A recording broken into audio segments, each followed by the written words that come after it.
నమస్తు.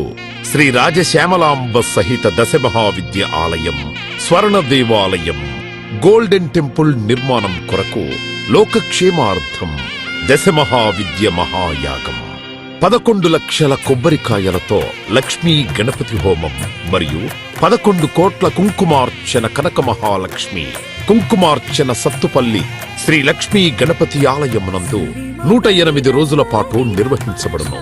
ఈ కార్యక్రమంలో భక్తులందరూ పాల్గొని తీర్థ ప్రసాదములు స్వీకరించి భగవత్ కృపకు పాత్రులు కాగలరని మనవి. స్వర్ణ దేవాలయ నిర్మాణము మహాసంకల్పం, సాహసోపేతమైన నిర్ణయం. ఇది అమ్మ నిర్ణయం. ఇది దైవ సంకల్పం, భక్తుల శిష్యకోటి సంకల్పం. ఈ మహాసంకల్పం నెరవేరడానికి 999 యజ్ఞములను పూర్తి చేసుకుని సహస్ర యాగములు అడుగు పెడుతోన్న వేళ ఈ మహోత్సవమైన కార్యక్రమానికి స్వర్ణాలయ నిర్మాణానికి శ్రీకారం చుట్టిందే శ్రీదేవి శ్రీ విద్యాపీఠం. గణపతి శరణాగతి అంటూ దైవాన్ని స్మరిస్తూ ఈ కార్యక్రమాన్ని రూపురేఖలు తీర్చిదిద్దడానికి భక్తులు ఈ యజ్ఞాన్ని నిర్వహిస్తున్నారు. ఈ స్వర్ణాలయ నిర్మాణానికి స్థలదాతలు, విగ్రహదాతలు, నిర్మాణదాతలు, పోషకులు, రాజపోషకులు, మహారాజ పోషకులు, భక్తులు సహాయ సహకారములు అందించి తెలంగాణ ప్రాంతంలో ప్రతిష్టాత్మకంగా ఈ దేవాలయ నిర్మాణాన్ని చేయడానికి ఇంటికొక పువ్వు ఈశ్వరుడికొక మాల అన్నట్లుగా అందరూ సహాయ సహకారాలు అందించవలసిందిగా కోరుతున్నాం. ఈ ఆలయ నిర్మాణం వల్ల దశమహావిద్య ఆలయములు స్వర్ణాలయము మన తెలుగు ప్రాంతంలో యావత్ ప్రపంచంలో మొట్టమొదటి ఆలయముగా చరిత్రలో సువర్ణాక్షరాలతో లిఖించబడే సువర్ణ అవకాశమిది.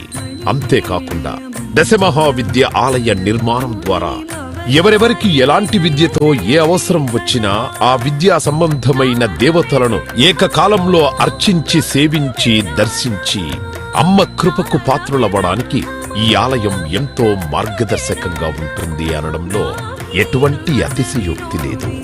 అలాగే ఎలాంటి ఆర్థిక సమస్యలైనా ఎటువంటి సమస్యలైనా పరిష్కారమవుతాయి అమ్మ కృప వల్ల.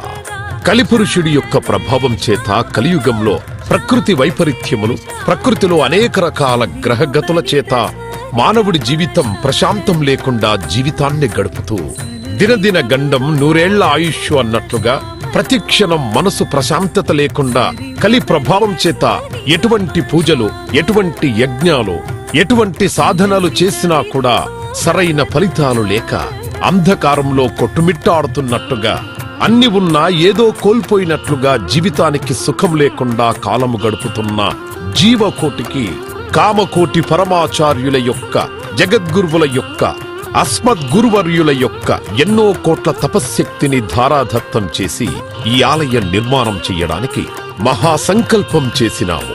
పూర్వజన్మలో దాన ధర్మాలు చేయడం వల్ల ఈ జన్మలో దాన ధర్మాలు చేసే శక్తి మనకు లభించింది.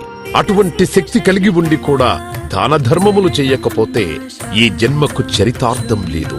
మనవంతు దాన ధర్మాలు చేస్తే, ఎటువంటి దాన ధర్మాలు చేస్తే అత్యంత ఉత్కృష్టమైన పుణ్య ఫలితం లభిస్తుందో అటువంటి పుణ్య ఫలితం లభించే అవకాశం ఈ స్వర్ణ దేవాలయ నిర్మాణంలో భాగస్వాములవ్వటం. పూర్వజన్మ సుకృత ఫలితం ఉంటే గాని ఈ ఆలయ నిర్మాణంలో భాగస్వాములు కాలేరు. అమ్మ సేవలో పాల్గొనలేరు. అమ్మ సేవలో తరించలేరు. ఒకవేళ తరించాలని ఆశ ఉన్నా కను ప్రభావం వల్ల మిమ్మల్ని కర్మల వైపు ఆ కలి ప్రభావం ముందుకు తీసుకుని వెళుతుంది తప్ప దైవ మార్గంలో నడిపించడానికి ఎట్టి పరిస్థితుల్లో మన మనస్సును ఒప్పుకునేలాగా చెయ్యదు. అయినప్పటికీ వాటన్నిటినీ దాటుకొని అపర దేవత సేవలో పాల్గొనటం ఎంతో మంది భక్తులు ఇప్పటికే ముందుకు రావటం మేము ఈ దేవాలయ నిర్మాణంలో భాగస్వాములవుతాం. శ్రీ రాజశ్యామల సహిత దశ మహావిద్యా స్వర్ణాలయం నిర్మాణ మహాసంకల్పం శ్రీదేవి శ్రీ విద్యాపీఠం శ్రీ లక్ష్మీ గణపతి ఆలయం సత్తుపల్లి కంచి కామకోటి పీఠ సంప్రదాయం 9948897652